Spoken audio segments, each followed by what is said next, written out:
Wow. It's powerful stuff. Actually, I'm going to talk next, not you. Oh, all right. We got to have some fairness and reciprocity here. Okay, great. I'll give you Reverend Anya. That was a little in-group loyalty there, too. All right. So this is our congregation. This is our congregation's vision. We are building the world we dream about, where all souls thrive in diverse and loving community, acting daily on our commitment to justice. This is our congregation. This is our congregation's vision. The greatest wonder in the world is not the Grand Canyon. This is what's complicated, that there were people living in the Grand Canyon, that civilizations and cities were born, that we came together at all. How did this happen? This is an absolute miracle, and it took all of our moral psychology, all the tools in the toolbox. When we come together in congregations, we aim to build the world we dream about, or you might say build the beloved community, or even to taste a bit of heaven on earth. We do that in our congregations because they are our practice ground. The place where we are held with so much love that we are willing to make mistakes, to fall and rise again. There are a number of people that have come to me as newcomers and said, you know why I come here? Because here I don't have to be a hypocrite. Every other place of worship I've been to, I've had to sacrifice a piece of my being just to walk in those doors. But here, I can be my full self and build the beloved community with others who are doing the same. If we sacrifice that and ask people to be hypocrites, to give up a piece of themselves, if what they are is different politically than the norm, then we sacrifice everything that makes our congregations sacred ground. We sacrifice our capacity to practice the beloved community, and therefore we sacrifice our capacity to learn how to do it in the world at large. Because if we can't do it in our congregations, we are not going to do it anywhere. All right, now you. And All right.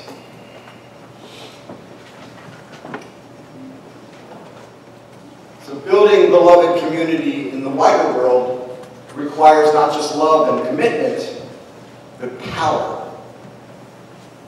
And we speak a lot about the need to have the power to enact a more socially just society.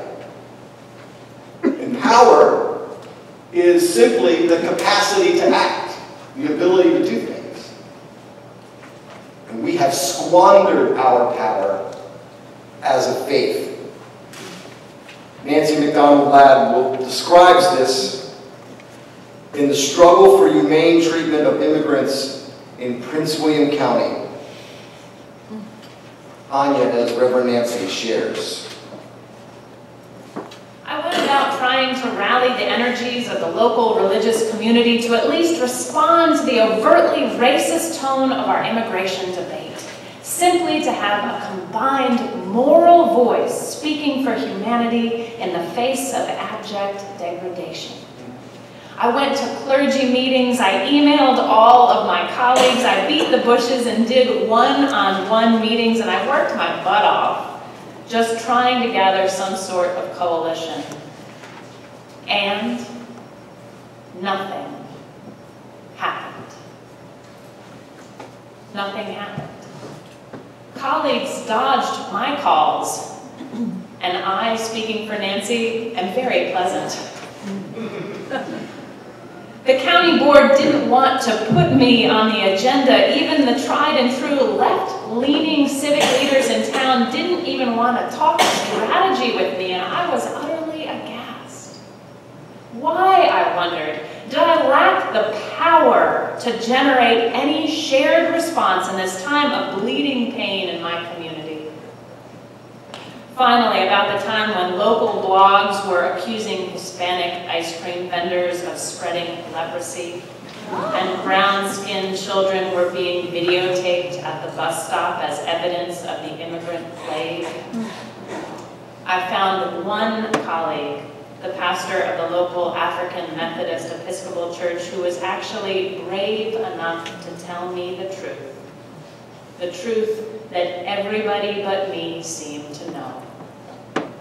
Namely, that so long as I, the local Unitarian Universalist minister, was heading an effort at building consensus across the divisions that tore our community apart, nobody but nobody was going to follow. Nancy, he said, nobody is going to come to the table as long as you're setting it. He went on to tell me that nothing was going to happen among the pastors or the county board as long as my congregation was at the head of it. Your church is where all the liberals go, he said. And you're the most liberal pastor in town. Everybody knows that.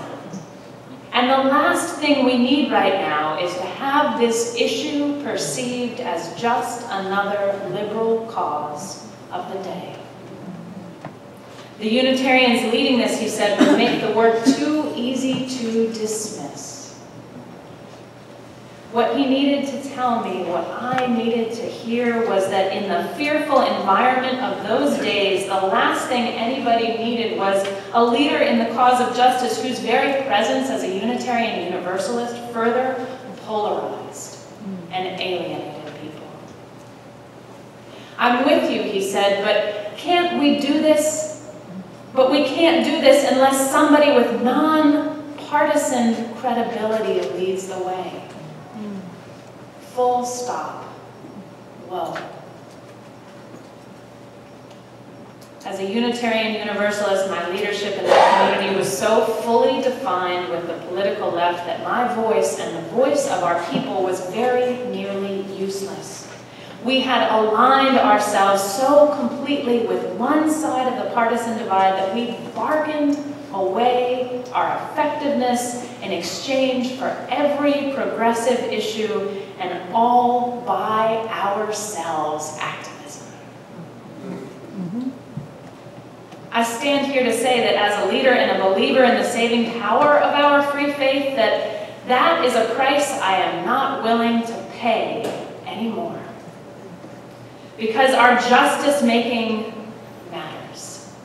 And because enormous change is possible when Unitarian Universalists take the lead, I will not concede to a future in which Unitarian Universalism exists as a fringy voice on the margins, speaking by ourselves and to ourselves.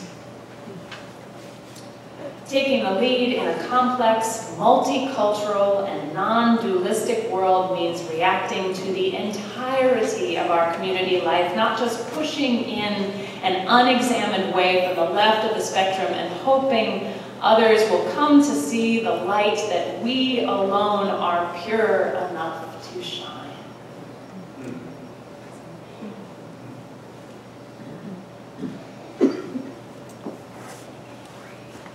Very difficult lesson. Reflecting on Nancy's work, I recall that the potter's fields of Europe are littered with the corpses of those fighting purity games. I pray we don't go there.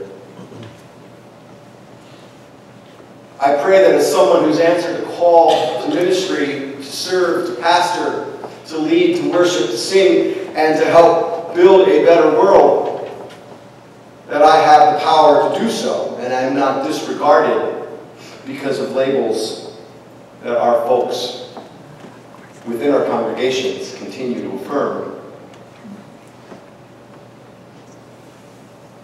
Brothers and sisters, we have squandered our power.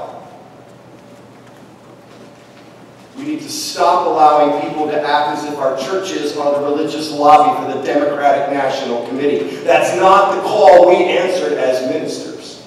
And it is not holy, and it is beneath our sacred mission. And it's no foundation for a life-saving faith. We affirm and promote that all have worth and dignity. In order to be justice-seeking, we must be critical of the culture and its politics, and never be a reliable source of support for any party. Party affiliation is a poor, corrosive substitute for real theology. No one has monopoly on the truth. It takes us all to discern what this world is and how it needs to be loved into betterment.